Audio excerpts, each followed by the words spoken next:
Assalamualaikum warahmatullahi wabarakatuh dan selamat pagi. Apa kabar Bapak Ibu Guru pendamping dan Ananda hebat semua? Semoga kita semua dalam keadaan sehat dan tetap semangat.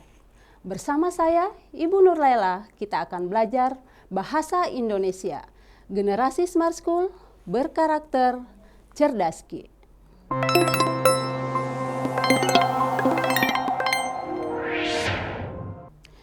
Baik Bapak Ibu Guru pendamping dan Ananda hebat semua, tidak terasa kita hari ini ada di penghujung materi teks cerita sejarah. Hari ini kita akan masuk dalam kegiatan keterampilan menulis novel sejarah pribadi. Adapun tujuan pembelajaran yang akan kita capai pada pertemuan hari ini adalah peserta didik dapat menyusun kerangka novel sejarah berdasarkan peristiwa sejarah. Yang kedua, peserta didik dapat mengembangkan kerangka menjadi novel sejarah pribadi. Nah, sebelum Ibu masuk di dalam kegiatan inti pembelajaran kita hari ini, apa kabar Ananda hebat semua terkait dengan kegiatan kepenulisan? Ibu sangat yakin di antara Ananda semua ada yang sudah menulis karya, bahkan sudah sampai pada tahap publikasi. Bagi Ananda yang belum memulai menulis, jangan berkecil hati. Bersama Ibu kita akan membahas terkait dengan cara-cara menulis atau langkah-langkah menulis, khususnya novel sejarah pribadi. Nah, di dalam materi cerita sejarah pribadi yang sudah disampaikan oleh Bapak Ibu Guru pendamping di sekolah, mulai dari konsep dari cerita sejarah itu sendiri, perbedaan cerita sejarah dengan novel sejarah, struktur, kaidah kebahasaan, sampai dengan nilai-nilai yang terdapat di dalam cerita sejarah. Nah, pada bagian ini, Ibu akan menyampaikan ada dua jenis teks cerita sejarah. Yang pertama adalah cerita non-fiksi dan yang kedua adalah fiksi. Apa sajakah yang termasuk kategori atau bentuk dari cerita non-fiksi tersebut? Yang pertama adalah biografi, yang kedua adalah autobiografi, yang ketiga adalah cerita perjalanan, dan yang keempat adalah cerita atau catatan sejarah. Sementara untuk bagian fiksi, yang pertama adalah novel, kedua adalah cerita, yang ketiga adalah legenda, dan yang keempat adalah roman. Keempatnya ini disampaikan secara prosa atau cerita panjang. Nah, sekarang apa sih yang disebut dengan novel sejarah pribadi? Apa yang membedakan dengan novel sejarah yang kita sudah pelajari sebelumnya? Novel sejarah pribadi adalah karangan prosa panjang yang sifatnya personal atau pribadi, menceritakan perjalanan diri sendiri atau penulis. Nah, di sini penulis menuliskan fakta-fakta yang pernah dialaminya dari masa lalu hingga masa saat ini. Nah, jika digambarkan, maka seperti ini tampilan bagaimana proses di dalam menulis cerita sejarah pribadi. Jadi yang pertama, Ananda sudah pahami bahwa novel sejarah itu berangkat dari sebuah fakta sejarah.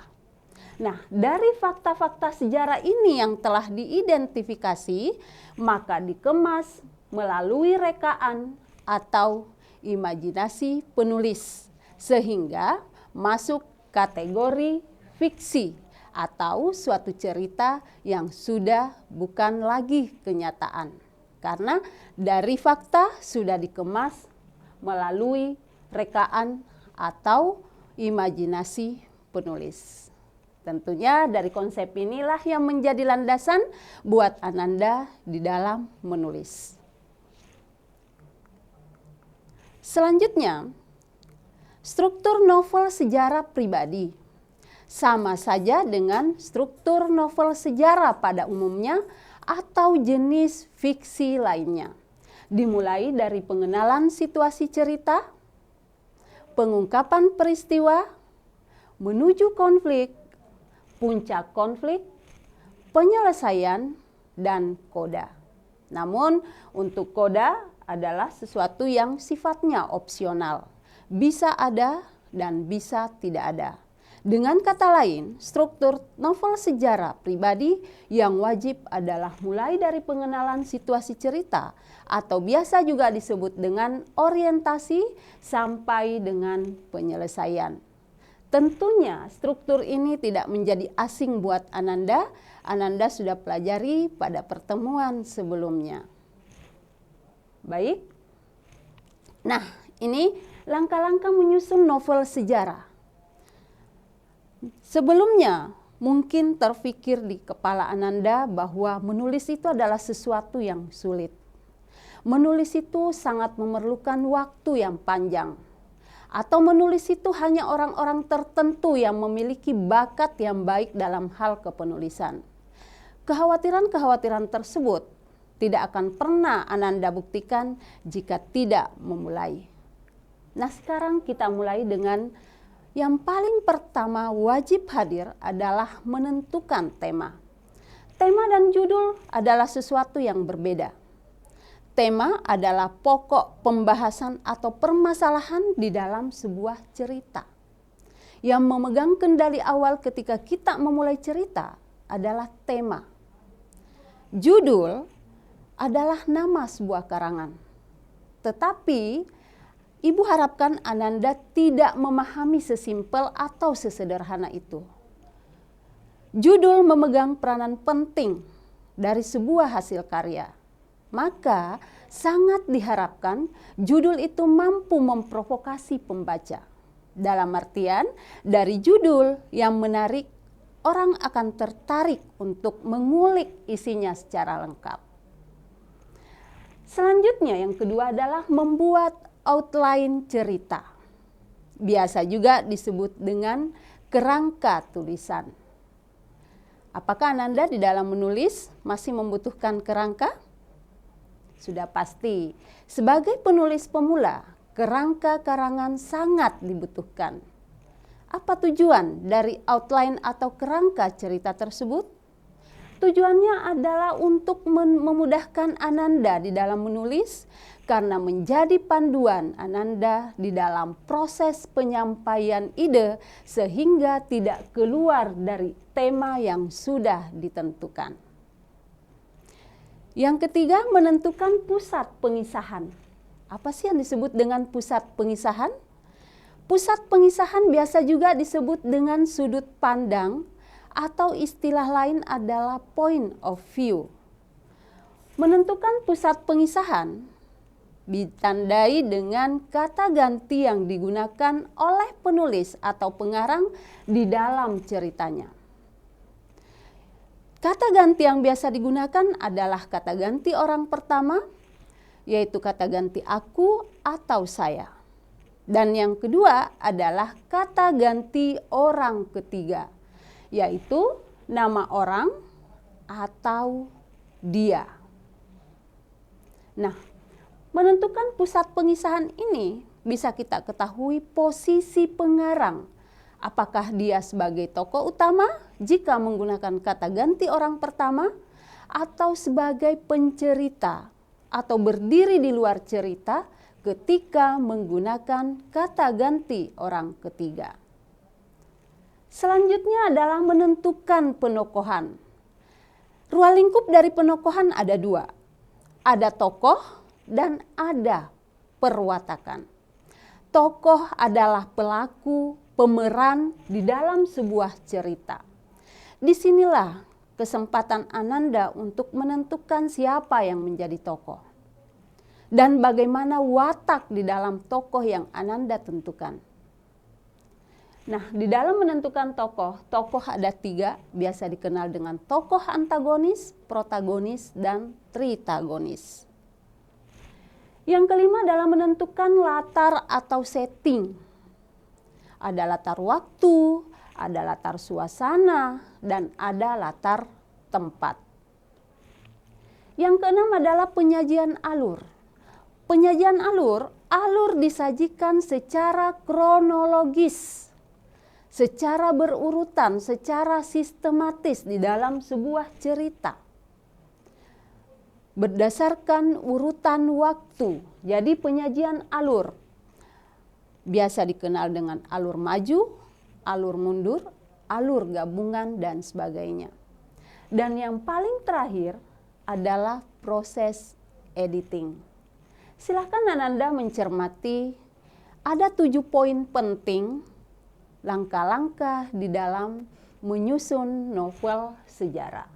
Dan tentunya nomor 1 sampai di nomor 6 adalah sesuatu yang tidak asing lagi buat Ananda. Ini adalah bagian dari unsur-unsur intrinsik di dalam sebuah karya sastra. Jadi bukan hanya di dalam sebuah novel, tetapi di dalam sebuah cerita lainnya seperti cerpen, roman, legenda, ini pun bisa digunakan. Paham sampai di sini Ananda hebat? Baik. Nah, kita memulai aksi bagaimana cara menulis. Yang paling pertama, kita menentukan tema. Tema, di dalam kehidupan ada banyak tema yang bisa kita garap. Terkhusus mengenai cerita pribadi dari seorang penulis. Salah satu tema yang Ibu angkat di sini adalah tema keluarga. Ada bentuk-bentuk tema yang lain seperti tema persahabatan, tema percintaan, tema olahraga, kegemaran, dan sebagainya. Yang di sini menjadi pilihan, bisa menjadi pilihan buat Ananda di dalam menentukan tema.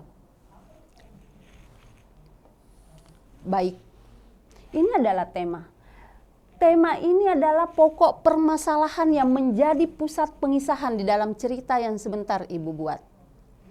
Dari tema besar ini, Ibu menyusun sebuah kerangka yang menjadi bagian-bagian atau topik-topik dari tema tersebut. Ada 3. Yang pertama, masa kecil bahagia bersama keluarga. Yang kedua, ketika badai menghantam. Kemudian ketiga, bangkit dari keterpurukan. Secara sekilas, bisa jadi atau mungkin Ananda berpikir bahwa di dalam kerangka tulisan tersebut hanya ada 3 paragraf. Nah, poin-poin ini tidak bisa menjadi wakil bahwa banyaknya paragraf ditentukan dari poin kerangka tersebut. Tetapi yang menjadi acuan utama adalah struktur dari cerita tersebut. Dimulai dari pengenalan situasi, pengungkapan peristiwa, menuju konflik, puncak konflik, dan penyelesaian. Struktur-struktur inilah yang harus tergambar di dalam cerita yang nantinya Ananda tulis. Ada beberapa pertanyaan klasik yang biasa dilontarkan dari seorang siswa. Ketika disuruh menulis cerita, berapa halaman, berapa jumlah kata, dan sebagainya. Kalau cerpen memiliki jumlah kata yang menjadi batasan baku, yaitu jumlah katanya adalah 10.000 kata. Ketika dilogikakan, maka ketika lebih dari 10.000 kata, maka itu sudah masuk di dalam kategori novel. Tetapi perlu diperhatikan bahwa 10.000 kata itu sudah ada pengenalan situasi seceritanya sampai dengan penyelesaiannya. Jadi inilah yang menjadi salah satu indikator kelengkapan dari sebuah cerita. Baik.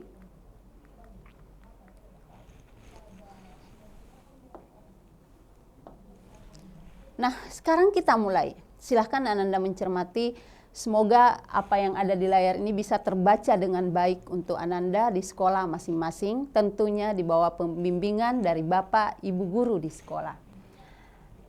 Namaku Rinjani. Ayah dan ibuku menyematkan sebuah nama yang indah untukku.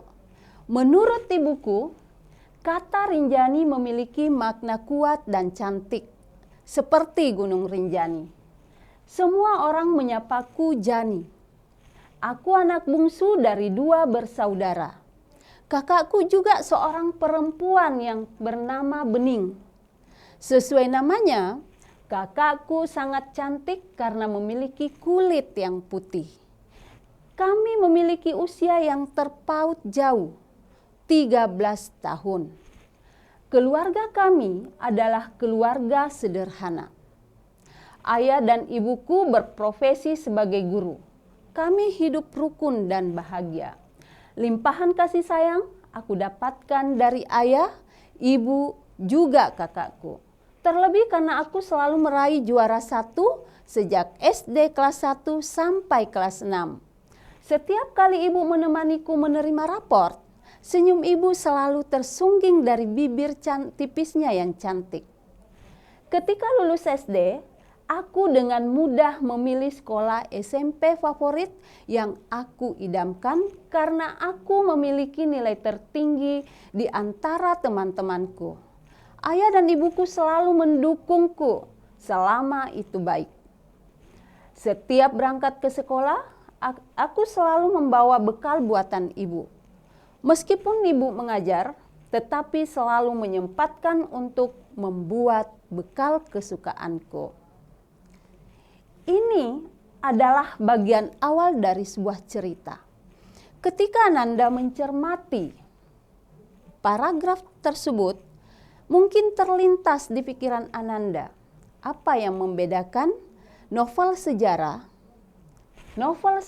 pribadi atau cerpen sejarah pribadi dengan cerita novel atau cerpen biasa pada umumnya. Nah, di sini diperhatikan bahwa dasar dari sebuah novel sejarah pribadi itu adalah berangkat dari sebuah fakta. Nah, setelah kita membuat tema, menentukan kerangka, maka yang harus diidentifikasi selanjutnya adalah fakta-fakta yang bisa dieksplor menjadi cerita yang menarik. Salah satu contoh, ketika ibu masa kecilnya adalah masa kecil yang bahagia bersama keluarga, meskipun saya berasal dari keluarga yang sederhana, misalnya. Kemudian dari perjalanan masa kecil, kemudian menginjak masa SMP, ada badai yang menghantam, yaitu harus kehilangan ibu. Itu adalah sebuah fakta. Lama menikmati keterpurukan tersebut sampai akhirnya harus bangkit kembali melihat kehidupan ke depan, itu adalah sebuah fakta. Namun dari fakta-fakta yang bisa diidentifikasi ini, untuk menjadikan sebuah novel atau cerita atau cerpen sejarah pribadi, maka harus dikemas dengan imajinasi. Salah satu contoh, tokoh utama, namaku Rinjani. Siapapun nama dari Ananda hebat, bisa diubah menjadi nama yang ada di dalam cerita yang nantinya Ananda akan garap. Ya, ini adalah masuk di bagian penokohan. Siapa yang menjadi tokoh termasuk nama apa yang Ananda akan gunakan di dalam cerita tersebut. Rinjani, ayah dan ibuku. Nah, kita masuk di bagian orientasi. Ketika misalnya Ananda yang bernama Lisa, itu adalah nama sebenar Ananda, itu adalah nama yang sebenarnya miliki adalah Lisa, kemudian diubah menjadi Rinjani, maka itu dari fakta sudah dikemas menjadi sebuah khayalan atau imajinasi. Nah, sekarang mengapa kategori paragraf 1 ini masuk sebagai orientasi? Karena di dalam paragraf ini adalah paragraf pertama yang memperkenalkan, menjadi perkenalan bagi pembaca siapa saja yang menjadi tokoh-tokoh di dalam cerita tersebut dan disampaikannya melalui pendeskripsian. Jadi kita yang membaca seolah-olah kita mengenal Rinjani dan ikut merasakan rasanya bagaimana hidup dalam keadaan bahagia, lengkap. Orang tua, ada ayah, ada ibu, dan ada saudara. Itu disampaikan secara lengkap di bagian orientasi.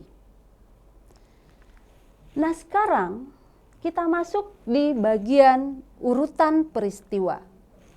Di bagian urutan peristiwa, pagi ini aku berangkat ke sekolah diantar oleh ayah dan ibu. Kusalami kedua orang yang paling kusayangi.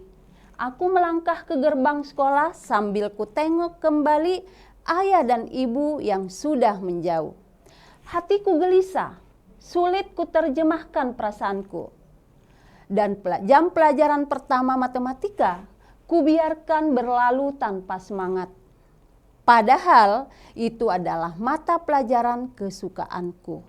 Begitupun dengan mata pelajaran berikutnya. Ibu Nirmala, guru bahasa Indonesia, guru kesayanganku, juga tidak berhasil membuatku fokus belajar.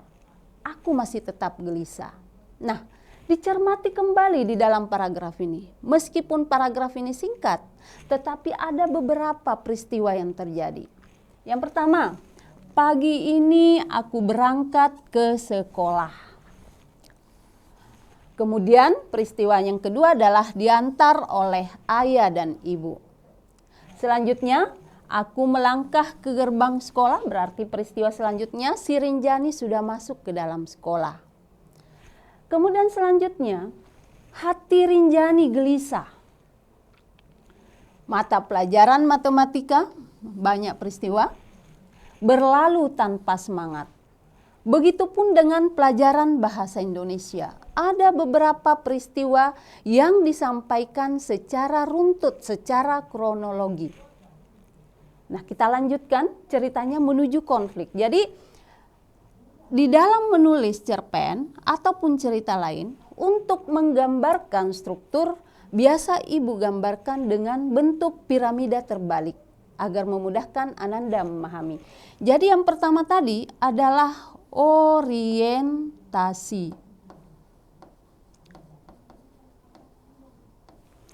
Orientasi atau perkenalan. Cerita bergerak, maka masuk di bagian peristiwa.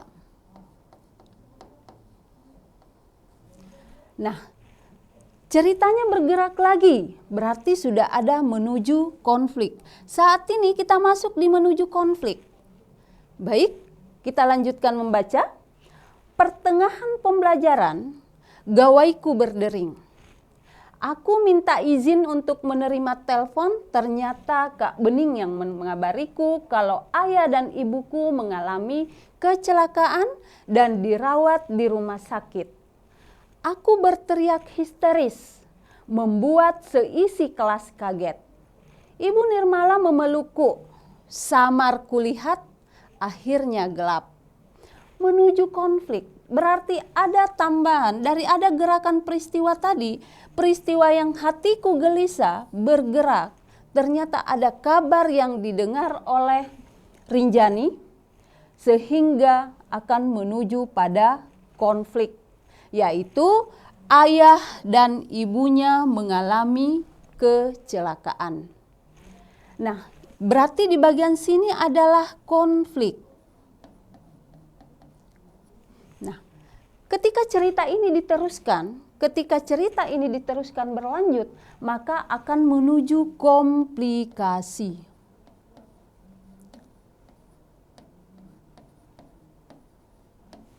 Komplikasi, tentunya Ananda hebat pasti tahu, komplikasi itu adalah puncak ketegangan atau klimaks dari sebuah cerita. Nah, bagaimana lanjutan cerita ini ketika kita masuk di bagian klimaks? Aku tersadar ketika sudah di rumah sakit, tempat ayah dan ibuku dirawat. Berita pertama ku dengar adalah ayahku mengalami luka ringan, tetapi nyawa ibuku tak tertolong. Lagi-lagi aku kehilangan kesadaran. Terlalu keras badai menghantam hidupku sehingga separuh sayapku koyak. Inilah yang disebut bagian komplikasi atau bagian klimaks. Jadi rentetan mulai dari orientasinya berlanjut ke kemudian masuk di peristiwa, Kemudian ada konflik di klimaksnya adalah ketika Rinjani harus kehilangan ibu yang sangat disayanginya. Nah, ini mengubah. Dari sini di bagian komplikasi kita melihat ada perubahan nasib tokoh. Yang tadinya atau sebelumnya Rinjani adalah seorang tokoh yang digambarkan hidup dengan keluarga yang lengkap, ayah dan ibu, kemudian ada kakak, hidup dalam keadaan rukun dan bahagia. Kemudian cerita bergerak sampai di komplikasi, maka mengubah hidupnya, yaitu separuh sayapku koyak. Artinya bahwa begitu keras ujian, begitu dalam ujian yang dihadapinya. Nah, kita masuk di dalam penyelesaian.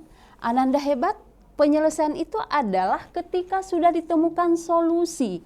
Jadi di sini akan ditemukan solusi dari komplikasi yang terdapat di dalam cerita. Mari kita baca bersama. Suatu hari, ayah mendapatiku melamun di teras rumah tempat favoritku bersama ibu dulu. Ayah menghampiriku dan berusaha menghiburku. Ayah memintaku untuk tetap bersemangat meski ibuku telah tiada. Satu kalimat ayah membuatku tersentak adalah ketika ayah berucap sambil menangis.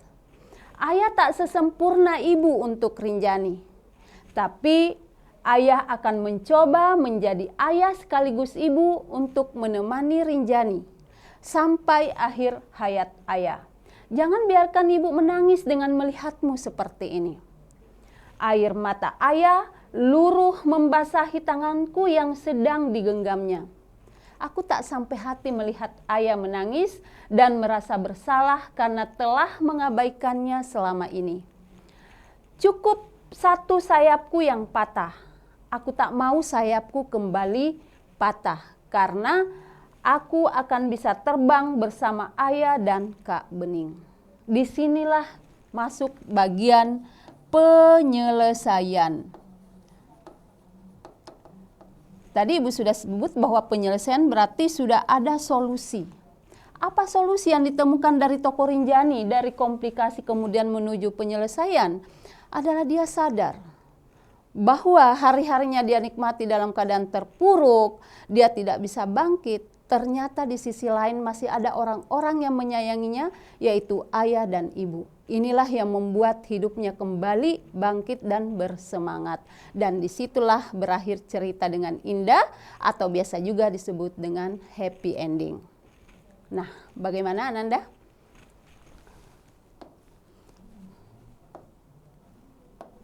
Pendapat Ananda tadi apakah masih sama di awal pembelajaran kita bahwa menulis itu adalah sesuatu yang sulit? Ternyata ketika kita berusaha memulai, mempelajari, dan satu hal lagi, Ibu berikan tips bahwa modal utama di dalam menulis itu adalah semakin banyak kita membaca, maka semakin banyak referensi yang bisa kita tulis. Jadi yang menjadi modal utama adalah membaca. Apa buktinya? Buktinya adalah penggunaan diksi. Ini di dalam membuat sebuah tulisan. Meskipun tidak Ibu sampaikan di awal, tidak ada di sini bagian, tetapi di penyampaian, di penyajian alur, di dalamnya masuk bagian itu adalah diksi yang tidak kalah pentingnya untuk Ananda pelajari. Mengapa? Sebuah cerita terkadang kita baca, cepat masuk di dalam hati kita, kemudian mempengaruhi psikologi atau emosi kita sebagai pembaca, karena kemampuan penulis menggunakan diksi yang luar biasa. Nah, salah satu cara, coba diperhatikan. Ibuku menyematkan.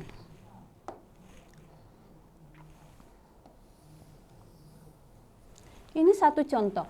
Namaku Rinjani, ayah dan ibuku menyematkan. Kalau misalnya ibu menggunakan kata memberikan,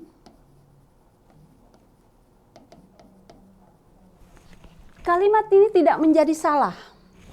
Ibu ulang, namaku Rinjani, ayah dan ibuku memberikan sebuah nama yang indah untukku. Itu tidak salah. Pesan yang ingin disampaikan penulis sama ketika ibu menggunakan namaku Rinjani, ayah dan ibu menyematkan sebuah nama yang indah untukku. Kata menyematkan dan memberikan adalah satu kata yang memiliki makna yang sama atau biasa juga disebut dengan sinonim. Kata yang pertama memberikan dan kata kedua menyematkan, di sini kita bisa melihat kata mana yang memiliki nilai rasa yang tinggi. Nah, salah satu indikator cerita yang menarik adalah ketika penulis mampu menggunakan diksi yang baik.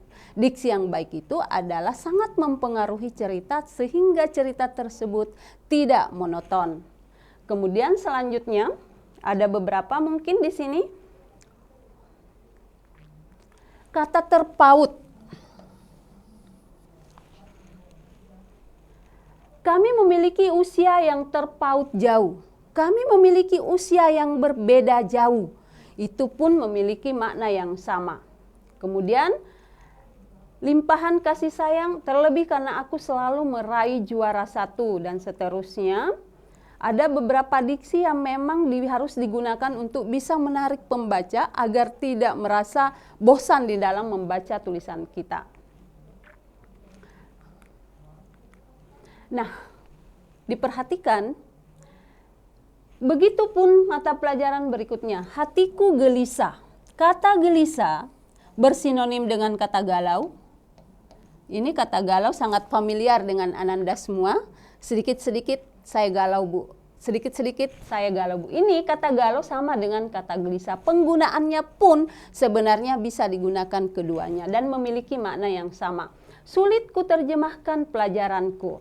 Selanjutnya, kalau kita mau melihat pertengahan pembelajaran, gawaiku berdering. Aku meminta izin untuk menerima telepon. Ternyata Kak Bening yang mengabariku kalau ayah dan ibu mengalami kecelakaan. Jadi tidak. Kemudian selanjutnya di sini. Perhatikan baik-baik. Aku tersadar ketika sudah di rumah sakit tempat ayah dan ibuku dirawat. Diperhatikan, ada kata separuh sayapku koyak. Tolong dicermati, separuh sayapku. Ini adalah satu makna kata kias yang digunakan oleh penulis untuk menggambarkan bahwa dengan kehilangan ibu, maka seluruh kekuatan yang kita miliki tidak akan menjadi sempurna. Itu hanya penggambaran dan sekaligus sebagai sebuah diksi seperti kata koyak. Koyak itu sama dengan kata robek. Jadi ini adalah contoh-contoh dari penggunaan diksi yang digunakan di dalam menulis. Selanjutnya, kita masuk di bagian terakhir dari langkah-langkah, yaitu proses editing. Hal lain yang harus Ananda patuhi atau harus Ananda perhatikan di dalam proses menulis bahwa kegiatan menulis itu sangat sebuah kegiatan atau keterampilan yang kompleks. Maka sangat diharapkan ketika Ananda menulis, utamanya sebagai penulis pemula, menulislah tanpa menggabungkan peran Ananda sebagai penulis dan sebagai editor. Bahkan mungkin Ananda banyak memiliki pengalaman tulisannya tidak bisa selesai atau tulisannya selalu dianggap salah karena menjalankan dua peran yang berbeda dalam satu waktu. Jadi saran Ibu, tulislah secara utuh berdasarkan dari kerangka yang Ananda sudah buat dan nanti di tahap akhir Ananda bisa berperan sebagai editor. Apa saja yang harus diperhatikan ketika Ananda menjadi seorang editor? Ketika Ananda mencermati cerita yang Ibu sampaikan sebelumnya, pasti berpikir bahwa kalimat-kalimat yang Ibu sampaikan adalah kalimat sehari-hari. Iya. Namanya karya fiksi berarti menggunakan kalimat sehari-hari, tetapi tidak mengabaikan kata-kata baku ataupun penulisan tanda baca di dalam menulis. Acuannya bisa Ananda gunakan adalah KBBI dan EYD, ejaan yang disempurnakan. Baik, kita memulai proses editing. Ibu akan berikan contoh berdasarkan cerita yang kita sudah baca. Diperhatikan. Namaku Rinjani. Dari awal paragraf ini, kita sudah disuguhi dari kata Rinjani. Rinjani adalah nama orang. Bukan berarti Rinjani tempatnya bukan di awal kalimat kemudian sah kalau tidak menggunakan huruf kapital. Karena sesuai dengan aturan di dalam ejaan yang disempurnakan, nama orang wajib menggunakan huruf kapital dimanapun letaknya. Sehingga Ananda harus menggunakan huruf kapital, yaitu Rinjani. Kemudian selanjutnya kita perhatikan ada kata Gunung Rinjani. Mengapa Ibu menggunakan kata Gunung Rinjani ini dengan huruf kapital? Karena berdasarkan EYD, gunung ini adalah nama geografi. Nama geografi aturannya adalah harus menggunakan huruf kapital. Selanjutnya, kita bisa melihat yang paling sering ada kekeliruan di dalam menulis adalah awalan dan kata depan di ataupun ke. Masih sering terlihat kekeliruan cara penulisannya yang kurang tepat. Ibu berikan contoh. Pagi ini aku berangkat ke sekolah. Kemudian selanjutnya, kusalami kedua. Ini diperhatikan dengan baik, Ananda hebat. Dua kata yang menggunakan ke dengan cara menulis yang berbeda. Ke sekolah ditulis dengan spasi, sedangkan kedua ditulis secara bersambung. Dari sini kita bisa melihat bahwa ada ke yang berfungsi sebagai kata depan dan ada yang berfungsi sebagai awalan. Kata depan ketika menulis kata depan, maka penulisan ke dengan kata yang mengikutinya harus terpisah. Ciri-cirinya adalah menunjukkan tempat. Sedangkan awalan, ke itu ditulis serangkai dengan kata yang mengikutinya. Kemudian ini sama, berarti kalau begitu Ananda sudah bisa mengetahui ya bahwa ke gerbang fungsinya adalah awalan atau kata depan. Bagus. Berarti ini adalah kata depan. Kemudian selanjutnya sudah. Nah, kata gawaiku ini terkait dengan penulisan. Kata gawaiku. Gawai berdasarkan Kamus Besar Bahasa Indonesia, kata gawai ini memiliki makna yang sama yaitu handphone. Tetapi ketika digunakan, handphone digunakan di dalam cerita, maka penulisannya otomatis berbeda. Mengapa? Karena kata handphone berasal dari bahasa Inggris yang belum diadaptasi masuk ke dalam bahasa Indonesia. Sehingga penulisannya harus ditulis dengan huruf miring. Izin, ini juga adalah kekeliruan yang sering terjadi. Banyak orang yang menulis dengan menulis seperti ini. Izin. Izin, bahkan dilafalkan pun masih banyak orang menggunakan huruf J. Sementara yang baku adalah izin. Telepon, biasa ditulis dengan telpon, menelpon, dan sebagainya. Ini acuan ini adalah yang Ibu sampaikan sebelumnya bahwa di dalam proses mengedit yang harus diperhatikan adalah penggunaan tanda baca, penggunaan huruf dan sebagainya. Intinya adalah Kamus Besar Bahasa Indonesia dan EYD. Bagaimana? Ananda hebat? Tidak sulit di dalam menulis. Jadi Ananda harus memperhatikan bahwa ketika kita menulis hal-hal yang ini yang harus diperhatikan. Apalagi terkait dengan Ananda yang masih sebagai penulis pemula. Nah, untuk menguji pemahaman Ananda, mulai dari awal pertemuan kita sampai saat ini, ada beberapa soal yang Ibu akan berikan kepada Ananda. Dan Ananda bisa berpartisipasi, silahkan mengirim jawaban melalui kolom komentar atau bisa secara langsung dengan raise hand. Baik. Soal nomor 1. Cermatilah penggalan teks cerita sejarah berikut. Seorang laki-laki bernama Toba yang hidupnya sederhana, tidak memiliki keluarga. Hal yang Toba lakukan hanya memancing untuk memenuhi kebutuhan hidupnya sehari-hari. Penggalan tersebut merupakan maksud dari bagian ini adalah bagian dari struktur teks novel sejarah. Apakah A. Pengenalan situasi, B. Pengungkapan peristiwa, C. Menuju konflik, D. Puncak konflik, dan E. Penyelesaian. Tentukan pilihan Ananda, jawaban apa yang kira-kira yang paling tepat berdasarkan pemahaman Ananda terkait materi kita hari ini. Silahkan. Sebelumnya tadi Ibu sudah jelaskan pengenalan situasi biasa juga disebut dengan orientasi. Kemudian bagian B, pengungkapan peristiwa adalah peristiwa-peristiwa sebelum masuk di bagian konflik. Bagian D itu puncak konflik sama dengan komplikasi atau biasa juga disebut dengan klimaks. Kemudian di bagian E, penyelesaian biasa juga disebut dengan resolusi. Pilihan apa yang menurut Ananda benar berdasarkan dengan penggalan tersebut?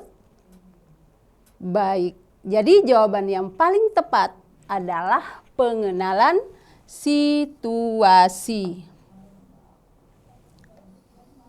Atau biasa juga disebut dengan orientasi.